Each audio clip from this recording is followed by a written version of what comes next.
نگاہ ولی میں وہ تاثیر دیکھی، بدلتی ہزاروں کی تقدیر دیکھی۔ شیخ ابوالعباس حسینی موصلی فرماتے ہیں کہ ہم بغداد میں سیدنا شیخ عبدالقادر جیلانی رضی اللہ تعالیٰ عنہ کے مدرسے میں بیٹھے تھے کہ عباسی خلیفہ یوسف عباسی آئے اور آپ کو سلام کر کے بیٹھ گئے اور سنہری دیناروں سے بھری ہوئی 10 تھیلیاں پیش کیں۔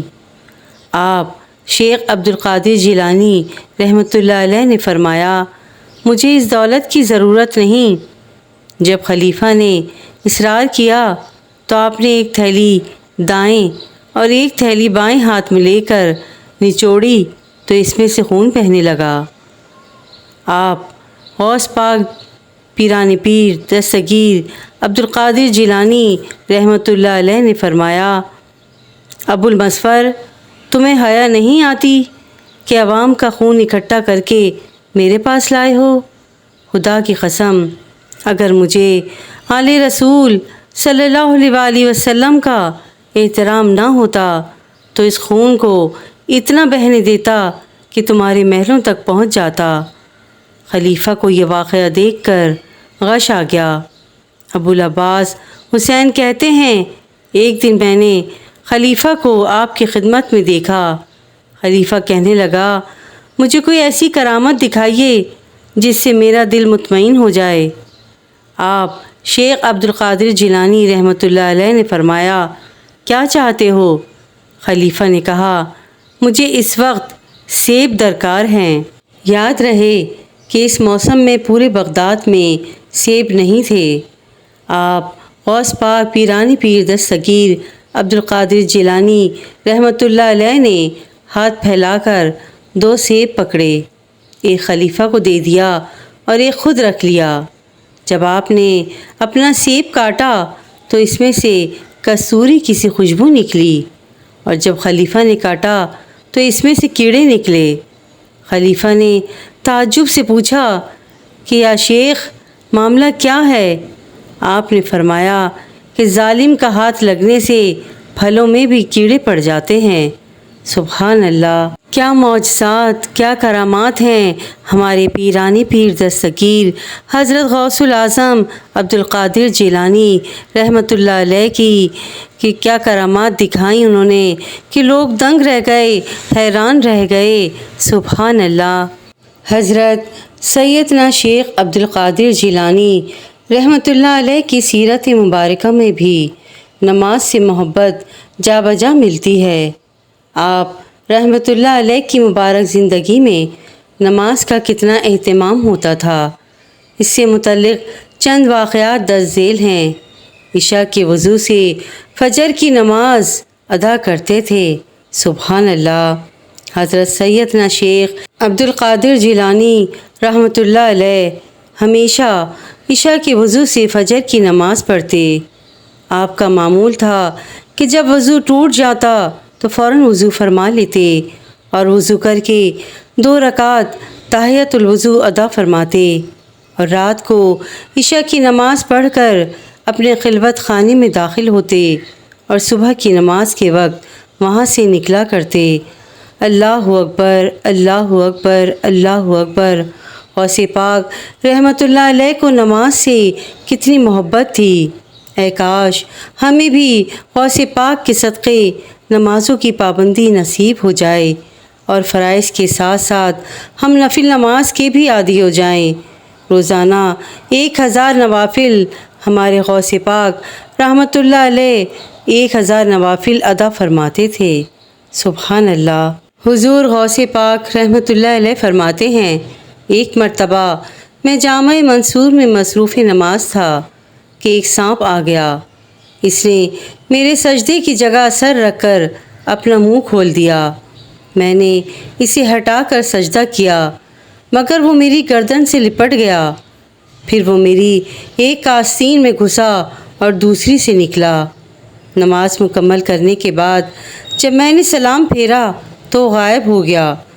دوسرے روز میں پھر اسی مسجد میں داخل ہوا تو مجھے ایک بڑی بڑی آنکھوں والا آدمی نظر آیا۔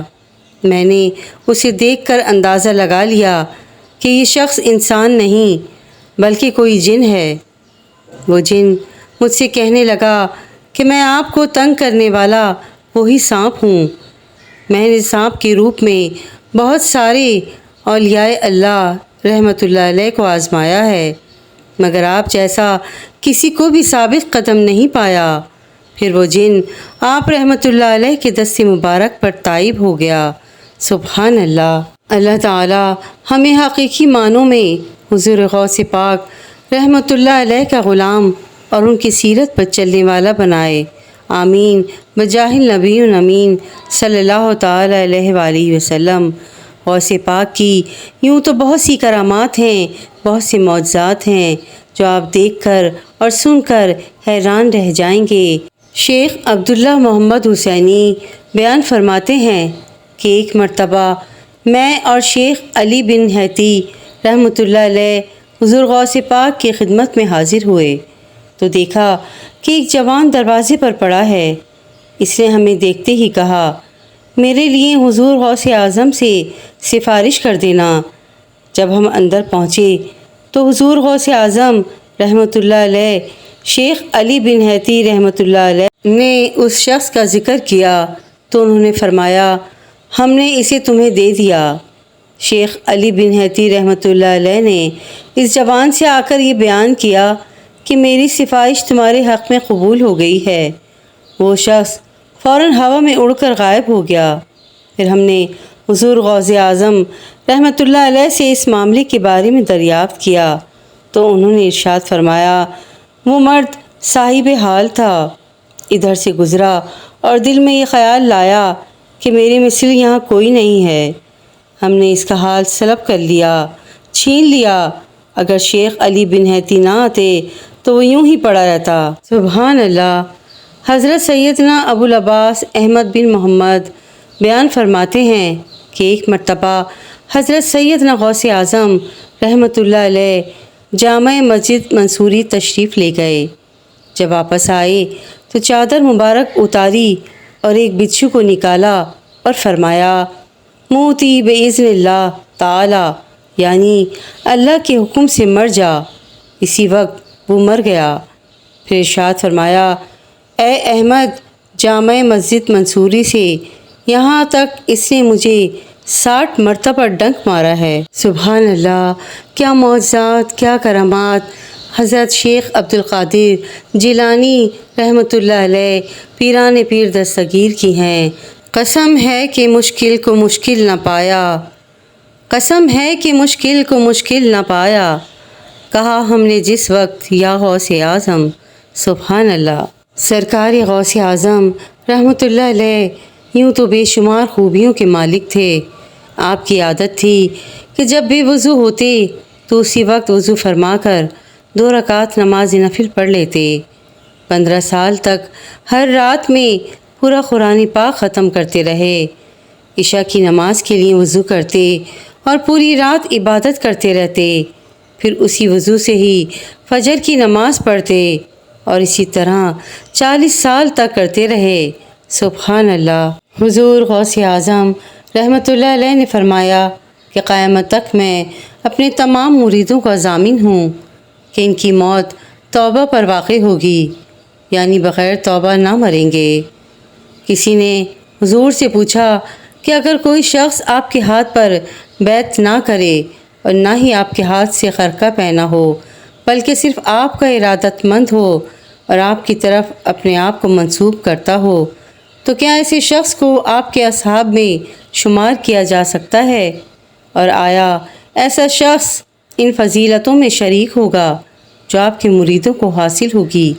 حضور غوث پاک رضی اللہ تعالیٰ عنہ نے فرمایا کہ جس شخص نے اپنے آپ کو میری طرف منسوب کیا اور مجھ سے ارادت و عقیدت رکھی تو اللہ تعالیٰ اس کو قبول کرے گا اور اس پر اپنی رحمت نازل کرے گا اور اس کو توبہ کی توفیق دے گا، اگرچہ اس کے طریق مکروہ ہوں، مگر ایسے شخص کا شمار میرے مریدوں اور اصحاب میں ہے۔